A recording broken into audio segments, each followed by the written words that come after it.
ኢንቴኒጌሽን ቪዲዮ ቀርጻ ስለያዘች አንዲት አስተማሚ ነው። ምን ጭራሽ ሴኩሪቲ ካሜራ ባኞ ቤት ውስጥ። ጓደኛ እንዴት አደገኛ ጠላትህ እንደሚሆን ልንገርህ። ጓደኛህን ከጠላት ጋር አብሮ ካየኸው ሁለቱም ጠላቶች መሆናቸውን እርግጠኛው። ጠርጠር ከገንፎም አይጠፋም ሰንጠር ነው ነገሩ። እጅግ በጣም ነው ያዘንኩት። ኮሜዲያን ደረጀ ኃይሌን ብዙዎቻችሁ ታውቁታላችሁ። This is so amazing. There are always some people who are legend and living proof for others.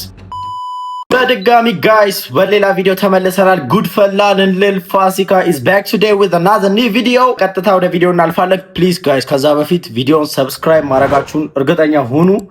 እንዲሁም ደግሞ አበረታቱን። አዲስ ቻናል ነው። ሶ ቀጥታ ዛሬ ወደ ቪዲዮቹ እንሄዳለን ማለት ነው።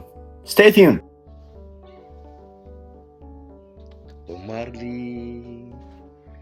ቦማርሊ ራስታማና ሻሸመኔ ዳ ቦማርሊ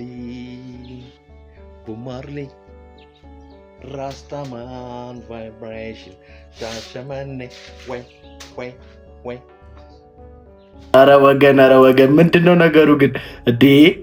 እኔ እንደዚህ የጠበቅኩ ሲጀበር ማለት ነው ምክር ይመክሩናል ወይም ደግሞ እንደ እድሜያቸው ያለፉበትን ነገር ለሚመጣው ትውልድ ያሳልፋሉ ብል በእድሜያቸው ግን አንዳንድ ሰዎች አክት ቢያደርጉ በጣም አሪፍ ይመስለኛል።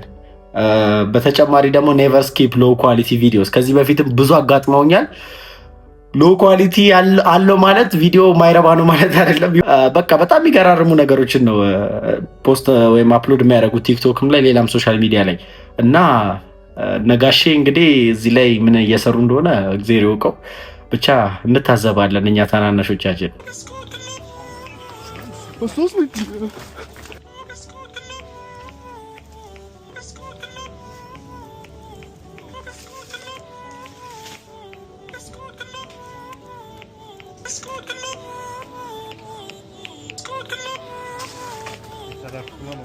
Was los? Salak mısın lan? Was ist das? Gut genug, du bist nicht gut genug. Was ist das? Was denn? Das ist doch nichts Schlimmes. Verschwinde lan. Ulan şerefsiz was bu? Was ist los mit dir? አረ በቃ ፈታኝ እኮ ነው ነገሩ። አይገባውም እንዲያኛው። Was ist los da was? Was ist los? Du bist gut genug. Was ist das dann? Die ganze Zeit hin und her. Was ist los? Ulan sıçarım sen. Baba, das war doch nur Spaß. Betreibt man nicht. Hau ab lan. Was ist los mit dir? Du bist gut genug. Sıçarım ha. Was ist los? Du bist nicht gut genug. Was ist das? Was ist los? Lan oğlum? Was denn? Was ist los mit dir, Baba? Übertreib mal nicht. Was ist los mit dir? Was ist los mit dir, Baba? Das war doch nur... Du bist gut genug. Was ist los mit dir? Du bist gut genug. Was ist los? Wie soll ich kommen? ትግስት ግን አንደኛ የምር ትግስት ፕሮማክስ ብየዋለሁ። አንዳንድ ሰዎች ችክ ይላሉ ፕራንክ ነው የሚል ማን ይሰማል? አንድ ስቶ ቢበረግድልህ እንዴ የመጨረሻ አንዳንዴ የምንቃለዳቸውን ሰዎች እየለየን። ይሄ እንግዲህ ያው የኛ ሀገር ውስጥ ያለ የተሰራ ፕራንክ አይደለም፣ ግን በውጭ ዓለምም ቢሆን እኛም ሀገር የሆነ እገር የሚል በጣም ያስጠላ አይነት ሙድ የሚያራምዱ ፕራንክ የሚሰሩ ሰዎች አሉ። ግን እየተዛዘብን እኔ ጋር እንደዚህ አይነት ነገር ቢያጋጥመኝ ያው ለማንኛውም አሪፍ ወደ ቀጣዩ ቪዲዮ እናልፋለን። ኢንቴኒጌሽን ቪዲዮ ቀርጻ ስለያዘች አንዲት አስተማሚ ነው። በእርግጥ የኔም ብቻ አይደለም ቀርጻ የያዘችው የኔንም የነርሶቹንም ነው ቀርጻ የያዘችው እና ሀፕን ያደረገው ምንድን ነው ያው ይሄ የቤት ለቤት ሕክምና ስትሰሩ በጣም ብዙ ነገር ነው የሚያጋጥማችሁ። አስተማሚዋ እዚህ አይደለም ያለችው። ከዛ ሴኩሪቲ ካሜራ አለ። ሴኩሪቲ ካሜራው ግን ባኞ ቤት እንዳለ አናውቅም እኛ። በቃ ሳሎንና ይሄ መኝታ ቤት ነገር የተያያዘ ስለሆነ ማለት እዛ ጋር ብቻ እንዳለ ነው የምናውቀው እንጂ ባኞ ቤት ውስጥ እንዳለ አናውቅም። እና ምንድን ነው ባጭሩ ለመናገር ያክል አስተማሚዋ እጅግ በጣም አስቸጋሪ አስተማሚ ነች። በጣም አስቸጋሪ አስተማሚ ነች።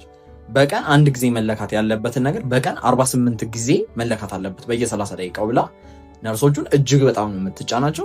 ነርሶቹን ዲስሪስፔክት አድርጋለች፣ ትሳደባለች። ከልክ በላይ የሆነ ነገር በቃ ምግብ ሲበሉ ሁልጊዜ ማስክ ያድርጉ ትላለች። 24 ሰዓት ማስኩ እንዳይወርቅ ትላለች። ከዛ ማስኩን አድርገው ምግብ ሲበሉ ራሱ በአንድ እጃቸው ማስኩን እንደዚህ ያወልቁትን አድርገው ይዙትና ከዛ እንደዚህ እያደረጉ ልክ እንደ ወፍ ነው የሚበሉት። ሽንት ቤት ሲገቡ ለምሳሌ አሁን ግላቭ እንዳያወልቁ ጓንት ሳያወልቁ በሽንት ቤት መጠቀም ያለባቸው ትላለች። ከዛ መጨረሻ ላይ ነርሶቹን ጭራሽ በብሔር ታፔላ መጥራት ጀመረች። እቺ ትግሬዋ ነርስ፣ ኦሮሞ ነርስ ምናምን እያለች ማለት። ከዛ እዛ ላይ ይበቃናል፣ ከ3 ሳምንት በኋላ ኬሩን እናቆመዋለን እንላታለን። ከዚህ በላይ መታገስ አንችልም እንላታለን። ማለት እንደዚህ አይነት ነገር አልታገስም። ከዛ እንዴት እኔ እናንተ መታገስ አለባችሁ ምናምን ትላለች። በቃ ከ3 ሳምንት በኋላ እናቆማለን እንላታለን። እኛ እንደቻልነው ሌላው አይችልም እናውቃለን። እና ነርሶቹም በጣም ቻይ ነርሶች ስለነበሩ እኔ እንዲያውም ገና የመጀመሪያው ወር ላይ ነበር እናቆማ ያልኩት። እነሱ በቃ ያው ችለን ምናምን ብለው ብቻ እስከዛ ድረስ ደረስ። ከዛ ልክ ቀኑ ሲደርስ እንደ ነገ ልናቆም ማለት ነው። አይ ሌላ ኤጀንሲ ስላላገኙ ምናምን ትላለች። በቃ አልቋል፣ እናመሰግናለን እኮ ብዙ ነገር ነው የቻልኩት። ለምሳሌ አሁን ሽንት ቤት ሲገቡ እንትኑን ግላቡን አታውልቁት ነው የምላቸው። እነሱ ግን አውልቀው ነው የሚጠቀሙት አለች። እንዴ ባኞ ቤት የሚሰሩትን እንዴት አወቅሽ አልኳት። ገርሞ አይ እኔ እኮ ሴኪሪቲ ካሜራ አለኝ ባኞ ቤት ውስጥ ትላለች። ከዛ ደነገጥኩኝ። እንዴት ባኞ ቤት ውስጥ ይቀመጣል ሴኪሪቲ ካሜራ? ምን ጭራሽ ሴኪሪቲ ካሜራ ባኞ ቤት ውስጥ? አረ ምን አይነት ታሪክ ነው እየሰማን ያለ ነው ግን ዘንድሮ በገዛ ቤቴ ምናምን ትላለች። ያላየነው የለም ሁሉንም አይተነዋል፣ ምንም ያመለጠኝ ነገር የለም ሁሉንም አይቼዋለሁ ምናምን ትላለች። ከዛ ኤኒዌይስ ነገ እናቆማለን ብዬ ወዲያው ግን ለነርሶች ደውዬ ነገርኳቸው። በቃ ማለቴ ምን ማድረግ እችላለሁ? ምንም ማድረግ አልችልም። ከዛ ደነገጥኩኝ። በቃ እንዴ አሁን የነዚህን ነርሶች እንትን ይዛ ትራውማታይዚንግ የሆነ ነገር ነው። ባኞ ቤት ሲጠቀሙ ቪዲዮ አላት የሚለው ነገር ማለት ነው። እና ከዛ ትዝ ሲለኝ እኔ ራሴ የሆነ ቀን መንገድ ላይ ሽንቴ መሽናት ያስቸግረኛል። እኔ ማለት ሸንቼ አላውቅም በህይወቴ መንገድ ላይ። እና የሆነ ቀን እዛ ባኞ ቤት ውስጥ ሽንቴን ሸንቻለሁ። ለካ ሁሉንም አይተነዋል የምትለኛለችው እኔንም ነው። በእርግጥ እኔ ምንም የሚያሳፍር ነገር የለኝ ማለት በዚህ ደረጃ እኔ ግብረገብነት የጎደለው ሰው ለእኔ በጣም በጣም በጣም አስገራሚ ነው። እና መጨረሻ ላይ ደግሞ ክፈይ ስትባል በቃ የሆነ ክፈይ ካላችሁኝ ቪዲዮዎቹ ከእጄ ሊያመልጡ ይችላሉ አይነት ነገር። ከዛ አንዳንዴ ቁጭ ብዬ ካሁን ያ ተለቀቀ እያልኩኝ በቃ ድንገት ሀሳቡ ይመጣብኛል። እና ሳስበው ለምን ቀድሜ ራሴ ያልነገርኩኝ? በቃ እንደዚህ አይነት ቪዲዮ ሊመጣ ይችላል። እንደ እየሸን ነው ቪዲዮ ካያችሁ እንዳደነግጡ ነው ማለት ነው። ኧረ ግን ቆይ ሲጀመር ምን እሺ ነርሷ ግን ምን አስባ ነው እናንተ እንዴ? ቆይ ስንት ኤክስ ነበራት? እኔ ቀጥታ ይመጣልኝ እሱን ማለት ብቻ ነው እንዴ? ምን አገናኙ? ዝም ብላ ማን ስራዋን ወርክ ኢቲክስ ምናምን የለም እንዴ? ቆይ ይሄ ከባድ ነገር ነው። ዘንድሮ ሰው በጣም አፍልቷል የምር። ይሄ የስራ ግብረ ገብነትም አይደለም። እንደዚህ አይነት ነገርም ሲደረግ በጣም ቁጥጥር የሚሰማቸው ሰዎች በቦታው የሉም፣ ኃላፊነት የሚወስዱ ሰዎችም የሉም። እና በቃ እንደ ልብ ነው ስራ ላይ በደል እያየን ያለ ነው እና በጣም ያናድዳል። ለማንኛውም ግን እየተጠነቀቅን እንደዚህ አይነት ነፃነት አገኘን ብለን በየሽንት ቤቱ የራሳችንን ድራማ የምንሰራ ሰዎች ማሰብ እና መጠንቀቅ ያለብን ይመስለኛል። እስቲ ወደ ቀጣዩ እናልፋለን። በዕድሜ ከ20 ዓመት በላይ የሚበልጣትን ሴት ማግባት መጨረሻው ይህ ሆኗል። ድሬዳዋ ተወልዳ በአሁኑ ሰዓት በአሜሪካ ኒውዮርክ ነዋሪ የሆነችው የ56 ዓመቷ ሮዛ በ30ዎቹ መጀመሪያ የሆነ ወጣት በማግባት በሶሻል ሚዲያ መነጋገሪያ ሆኖ ነበረ። ከላይ ቪዲዮን እንደምትመለከቱትም ከፍቅረኛዋ ጋር ሆና የምትለቃቸው ቪዲዮዎች ብዙ አስተያየቶችን እያስተናገደ ቢሆንም ሁለት ጥንዶቹ ግን ሳይከፉ በቀልድ መልክ ምላሽ እየሰጡ ነበረ። በተለይ ደግሞ እንዲህም ብላ ጠይቃው ነበረ። ስማኝ ነው ፍቅር ወይ ነው ያለን ባልሽ ይወድሻል ወይ ለገንዘብ ነው ያገባሽ? ለምን ሰው ምንድን ነው የምትላቸው? እኔ የምላቸው ምናልባት በጣም ነው የሚያሳዝነው።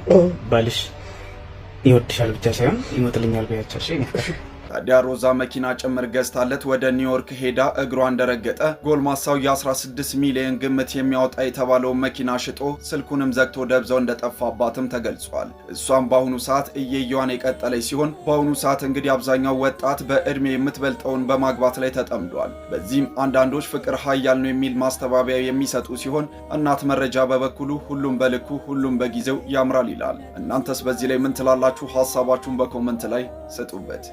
እኔ ምንም አልልም እንደ አንድ ግለሰብ። እንዴ ይሄ እኮ ጊዜው የሚያስብል ነው። በጣም እንዴ ከፍቷል እኮ እንዴ። እነ ማሚም አላርፍም አሉ እኮ በቃ ስርዓት የለም መሰለኝ። ጭራሽ ልጆች ወልደው እንደማድረስ። አረ በጣም የሚታዘብ ትውልድ ግን ያስፈልገናል። እና ያው ለምን ይሄንን አደረጉ የሚል አይነት ውግት ውስጥም አልገባም። ያው ስራቸውን እየሰሩ ነው ሁሉም በየድርሻቸው፣ ችግር የለውም። ግን በጣም ድፍረት የሚሰጣችሁ ሰዎች ካላችሁ አርፋችሁ ብትቀመጡ ይሻላል ብዬ አስባለሁ። ቢኮዝ ቀጣይ እናንተ እንዲያረጋሉ እያላችሁ ትውልድ እያበላሸው እንዳይቀጥል ብዬ አስባለሁ። እጅግ በጣም ነው ያዘንኩት። ኮሜዲያን ደረጀ ኃይሌን ብዙዎቻችሁ ታውቁታላችሁ። ስለሱ እንዲህ ነው ብዬ መናገር አይጠበቅብኝም። ዛሬ ግን ስለሱ የሰማሁት ነገር እጅግ በጣም ስላሳዘነኝ ነው ይህንን ቪዲዮ የምሰራው። እባካችሁ እሱን የምትወዱ የምታከብሩት እስከ መጨረሻው ድረስ ይህንን ቪዲዮ ተከታተሉ። ኮሜዲያን ደረጀ ኃይሌን ያው የ90ው ትውልድ የሆናችሁ በደንብ ነው የምታውቁት። ነፍሱን ይማርና ከሀብቴ ጋር አንድ ላይ ሆነው በሚሰሯቸው የኮሜዲ ስራዎች ሁላችሁም ታውቁታላችሁ። ይህ ኮሜዲያን ግን ከኮሜዲ ስራው ባሻገር እኛ በቴሌቪዥን መስኮት ከምናውቀው ደረጀ ባሻገር በሪል ላይፉ ወይንም በማህበራዊ ህይወቱ የሚያደርገው ነገር ግን እጅግ ብዙዎቻችሁን የሚያስተምር ብዙዎቻችሁ ደግሞ እንደዚህ አይነት ሰው ነበር ወይ ብላችሁ ሁላችሁም ራሳችሁን እንድትጠይቁ የሚያደርግ አንድ ትልቅ የሚሰራው ስራ አለ። ምናልባት ይሄንን ነገር ስላወጣው ደረጀ ኃይሌ ይቅርታ አድርግልኝ። ነፍሱን ይማርና ሀብቴን ብዙዎቻችሁ ታውቁታላችሁ። ከሱ ጋር አንድ ላይ የኮሜዲ ስራዎችን የሚሰራው ማለት ነው። እንደምታውቁት ካረፈ አመታት ተቆጥሯል። እንግዲህ ከዚህ ከሞተው ከሀብቴ አንፃር ነው ደረጀ የሚያደርገውን ነገር ምነግራችሁ። ምን ያደርጋል መሰላችሁ?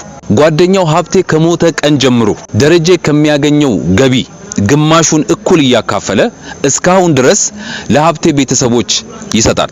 ከሚያገኘው ገቢ ግማሹን ሳያበላልጥ በየወሩ በህይወት ለሌለው ለሀብቴ ቤተሰቦች ያካፍላል።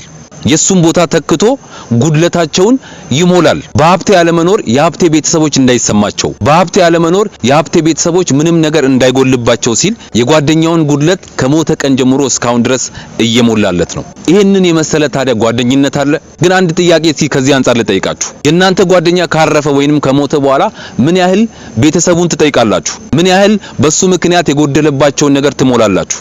ምን ያህል የሱን ቤተሰብ ትጠይቃላችሁ? ይሄንን ጥያቄ ከኮሜዲያን ደረጀ ድርጊት አንፃር ሁላችሁም ራሳችሁን ጠይቁ። ጓደኝነት ማለት እንደዚህ ነው። ይሄንን ቪዲዮ የምትመለከቱ እናንተም ለዚህ ጀግና ለሆነ ኮሜዲያን ደረጀ ኃይሌ ያላችሁን ፍቅር ግለጹለት። ይሄንን ቪዲዮ አድርሱልኝ። አመሰግናለሁ። Guys, this is so amazing. There are always some people who are legend and living proof for others. ይሄ በጣም የሚገርም ነው because መኖራቸው ብቻ ዋጋ እንዲኖረው የሚያደርጉ ሰዎች ማለት ነው። እና አያችሁ አይደለ? በቃ ይሄ ትርጉም የሚሰጡት ነገር አለ እና ዝም ብሎ አርትን እንደ ሙያ መተዳደሪያ ብቻ መቁጠር ሳይሆን ለሌሎቹም ሰዎች ይልቅ መድረስ አለብን። አብረው ለበላው አብረው ለጠጣው ወንድሙ እንግዲህ ይህንን የሚያደርግ ሀብቴም ደረጀም በጣም የሚታወቁ ሌጀንድ የሆኑ ሰዎች ናቸው።